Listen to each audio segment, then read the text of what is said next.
কারণ সরকার বাহাদুর তো অনেক বাহাদুর, আর যে সমস্ত বাহাদুররা সরকার চালান তারাও যখন আমাদের কাতারে ছিলেন তারাও অনেক ভালো ভালো কথা বলতেন, কিন্তু যেই যায় লঙ্কা সে হয়ে যায় রাবণ।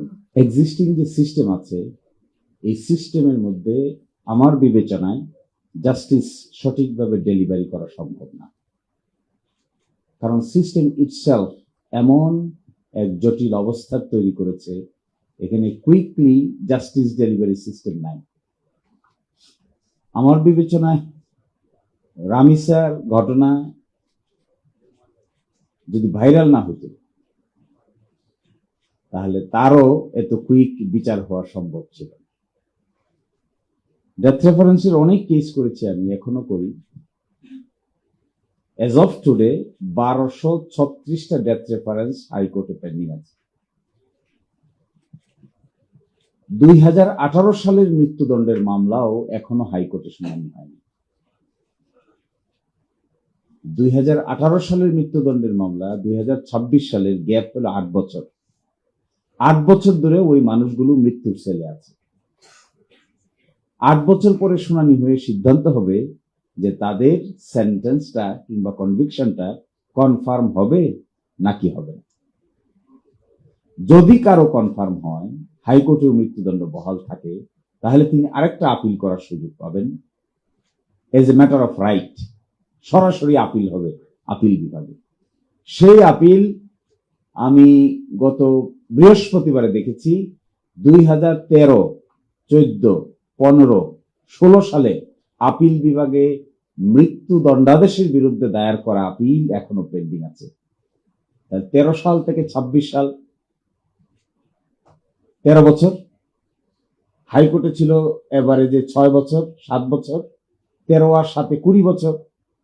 20 বছর থেকে মৃত্যুর সেলে বন্দী আছে এরকম মানুষ বাংলাদেশে আছে প্রায় 750।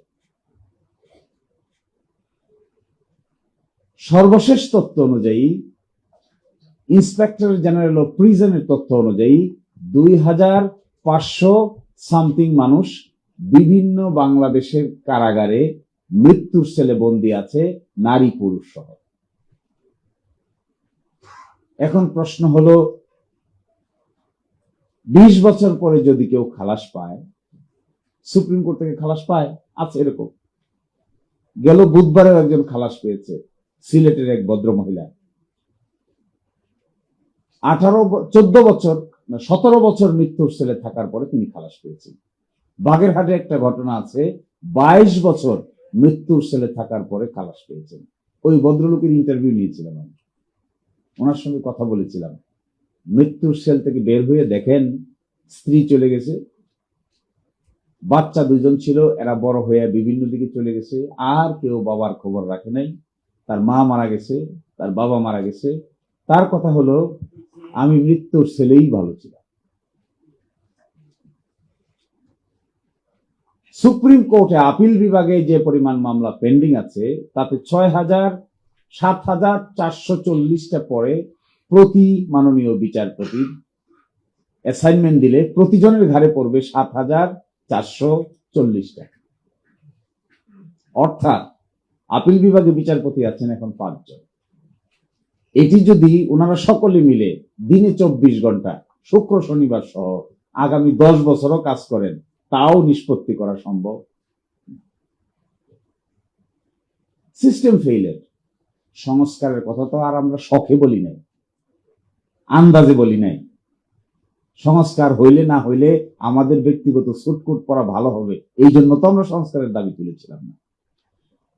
এই সিস্টেমেটিক চেঞ্জ যদি করা না যায়, অনলি বিকজ সেমিনার সিম্পোজিয়াম, সরকার আসবে, সরকার যাবে, একজন মিনিস্টার হবে, আরেকজন প্রাইম মিনিস্টার হবে, আমরা সিনিয়র অ্যাডভোকেট হিসাবে সাইজে গুইজে বাবু সাহেবের মতো সকালে যাব, মামলা করব, সন্ধ্যায় কয়টা টাকা নিয়ে বাড়িতে ফিরবো, এ দিয়া বাংলাদেশের জাস্টিস ডেলিভারি সিস্টেম কোনোদিন কারো পক্ষে আপডেট করা সম্ভব নয়।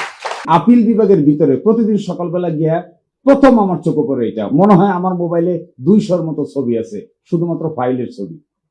আপিল বিভাগে ঢুকে দেখবেন, ঢোকার সাথে সাথেই কোর্টের ভিতরে ডান দিকে দেখবেন ফাইল আস্তে আস্তে স্তূপীকৃত হয়ে বড় হইতেছে, বড় হইতেছে বড় হইতেছে। তো জাস্টিস ডেলিভারি কি করে হবে? কি করে একজন পুলিশকে আপনি অ্যাকাউন্টেবল করবেন? কি করে জনিকে যে মেরেছে এই বিচারটা 5 বছরের ভিতরে ট্রায়াল কোর্ট থেকে শুরু করে আপিল বিভাগ পর্যন্ত শেষ হয়ে যাওয়ার কথা, নাকি 12 বছর লাগছে জনিকে শুধু হাইকোর্ট পর্যন্ত বিচার পেতে? আবার আপিল বিভাগে যে আপিলটা করেছে জনি হত্যা মামলায় রকি, সে কি বলেছে যে আগামী অগাস্ট মাসের 23 তারিখে মামলাটি ফিক্স করা আছে। কিসের বিরুদ্ধে? খালাসের আদেশের বিরুদ্ধে।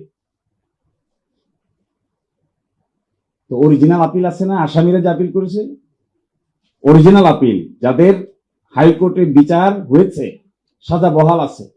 আপনি দেখবেন এই 23শে অগাস্ট যে মামলাটি ফিক্স করেছে, ওই দিন যদি আপিল বিভাগ এটাকে নিষ্পত্তি করতে না পারে, তাহলে মামলার যিনি বাদী আছেন তিনি কি হতাশ হবেন না? আমাদের বিচারের প্রতি কনফিডেন্স থাকবে? এমন এক সিস্টেম এখন হয়েছে, অতীতেও ছিল, এরকমই দেখছি আমরা বিগত 15-20 বছর থেকে। যখন যা নিষ্পত্তি হওয়ার কথা তখন তা নিষ্পত্তি না হওয়ার কারণে অনেক বিচার প্রার্থীদের মধ্যে হতাশার লেভেল এই পর্যায়ে পৌঁছে অনেকেই মন্তব্য করেন আর এই বারান্দায় আসবে। এখন ভাই সরকারে কে আসলো, সরকারে কে গেল, আসবে তো কেউ না কেউ তো প্রাইম মিনিস্টার হবে, যে দলেরই হোক, যে লোকেই হোক না। কিন্তু এই সিস্টেম যদি স্মুথ, ট্রান্সপারেন্ট, কুইক, অ্যাকাউন্টেবল ব্যবস্থা তৈরি করা না যায়, তাহলে মিটিং মিছিল করে আর স্বপ্ন দেখে শেষ পর্যন্ত ঘোড়ার ডিম ছাড়া আর কিছুই কপালে